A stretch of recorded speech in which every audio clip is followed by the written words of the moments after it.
waqti wanaagsan saaxiibada ku xiran barta YouTube ee Galka Media waxaan warbixinteena Galka Media maanta diiradda ku saari doonaa maamul goboleedyada oo xilligan jidgooyo siyaasadeed u dhigtay arrinta doorashada maxaad xilligan kala socotaa shuruudaha culus ee ay dowlad goboleedyada dalka ku xireen arrimaha doorashooyinka ee dalka balse marka hore daawade waxaan ka codsanaynaa inaad warbixintan marka hore aad baraha bulshada ku sii share garayso sidoo kalena aad rukumato barteena YouTube ee Galka Media waa tahay haddii aan ku hormaro warar madax bannaan oo xilligan soo baxaya ayaa waxa ay sheegayaan in ra'iisul wasaaraha Soomaaliya injineer Maxamed Xuseen Roble xilligan uu wado dadaalkii ugu dambeeyay ee dhinacyada dowlad goboleedyada dalka xilligan ay markaa ku qabanayaan arrimaha doorashooyinka ee dalka xilli ay sheegeen in dhaqaale fara badan oo jeebkooda ay ka bixiyeen ay uga baxeen doorashooyinkii aqalka sare oo ilaa iyo haatan 6 xubnood ay ka dhiman yihiin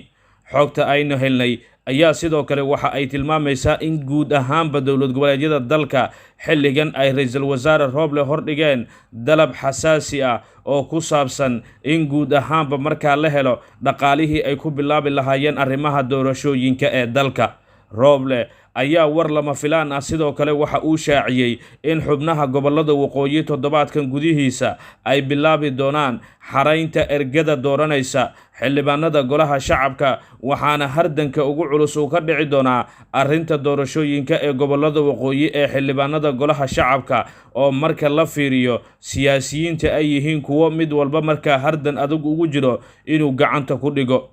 madaxweynaha mudaxileedka uu ka dhamaaday Maxamed Cabdullaahi Farmaajo ayaa la sheegay in xilligan hardankii ugu dambeeyay uu ku jiro ee xubnaha golaha shacabka marka la barbar dhigo sidaasi oo kale inuusan u raadin aqalka sare xubnihii dhowaan lagu doortay teendhada Afisiyoni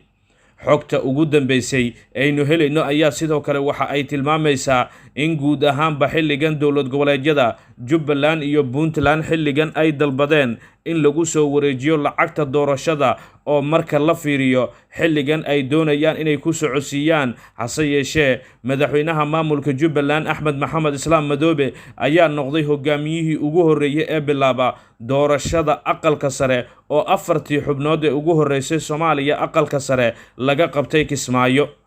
hase yeeshee xilligan waxaa ku dhiman 4 xubnood oo aqalka sare ahi isaga oo toddobaadkan gudihiisa dhammaystiri doona sida aan xogta ku helnay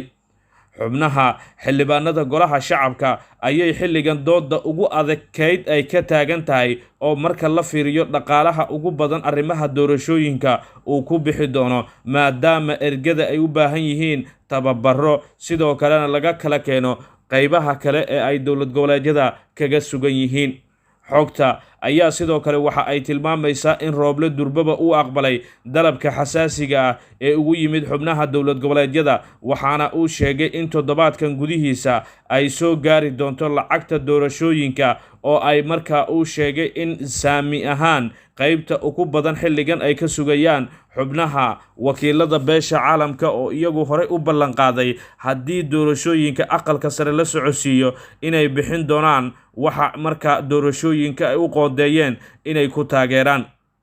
xogta ayaa sidoo kale waxa ay tilmaamaysaa in guud ahaanba xilligan dhinacyada dowlad goboleedyada ay mar kale yeelan doonaan kulan weyn si looga arrinsado arrimaha xilligan ku soo cusboonaaday doorashooyinka dalka iyadoo xilligan eedeyntii ugu weyneed ay ka imaanayso xubnaha dhinaca golaha midowga musharaxiinta mucaaradka oo iyagu markaa xilligan loolan iyo hardan siyaasadeed iyagu markaa ku wado madaxweynaha mudaxileedka uu ka dhamaaday Maxamed Cabdullaahi Farmaajo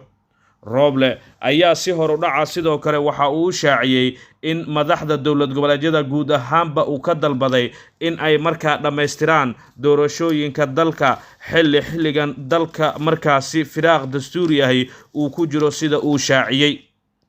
xalay waxa uu si toos ah u shaaciyay ra'iisul wasaare Roble in markaa guud ahaanba doorashooyinka Soomaaliya ay si nabad ah ku dhamaan doonaan iyadoona la filayo in ra'iisul wasaaraha iyo madaxda dowlad goboleedyada wali ay gorgortan siyaasadeed kula jiraan madaxda dowladda Sacuudi Carabiya oo iyadu markaa xilligan doonayso inay saameyn togan iyo tobanba ay ku yeelato arrimaha doorashooyinka ee dalka xilli imaaraadka iyaguna ay gadaal ka riixayaan madaxweynaha Puntland Siciid Cabdullaahi Deni oo xilligan ay ka codsadeen inuusan marnaba ka tanaasulin u tartanka doorashada xilka madaxtinimada ee Soomaaliya xilli ay imaaraadku iyagu markaasi shaaciyeen in aysan siyaasi ku aamin doonin lacag maadaama ay horay markaa u cadeeyeen inay ku fashilmeen arrimaha doorashooyinka ee horay markaa siyaasiyiintu ay iyagu gadaal uga riixi jireen. Soomaaliya oo xilligan ku guda jirto marxalad xasaasi ah ayaa waxaa la filayaa in guud ahaanba xilligan doorashooyinkeeda ay dhinac u dhacaan maadaama madaxweyne Farmaajo iyo ra'iisul wasaare Roble xilligan khilaaf culus uu ka dhaxeeyo marka loo barbardhigana arrimaha doorashooyinka ay caqabad weyn ka taagan tahay taas oo dhinacyada xilligan ay shaaciyeen in guud ahaanba markaa loo baahan yahay in laga digtoonaado khatarta xilligan ku imaan karta arrimaha doorashooyinka ee dalka. Soomaaliya marxaladeeda marka la fiiriyo muddo ku dhowaad 1 sano iyo bar madaxda dowlad goboleedyada iyo sidoo kale madaxweynaha muddaxileedka uu ka dhamaaday Maxamed Cabdullaahi Farmaajo waxay isku hayeen arrimaha doorashooyinka halka Roble uu xilligan noqday ninka kaliya ee dhaqaajiyay doorashooyinka ee dalka taas oo ay siyaabo kala duwan xilligan dhinacyada shacabka iyo wakiilada beesha caalamka ra'iisul wasaaruhu ugu helay taageero caalami ahi marka loo barbardhigo xilligan taageerada hoos u dhac ahi ee xafiiska madaxweynaha ku imaatay waxaana tartanka doorashada xilligan uu yahay mid uu garwadeen ka noqon doono ra'iisul wasaare injineer Maxamed Xuseen Roble oo isagu kol hore u shaaciyay inuusan ahayn musharax madaxweyne taa oo xilligan dhinacyo badan mucaaradka iyo madaxweynaha muddaxileedka uu ka dhamaaday Maxamed Cabdullaahi Farmaajo uu siinaysa in xilligan uu tartamo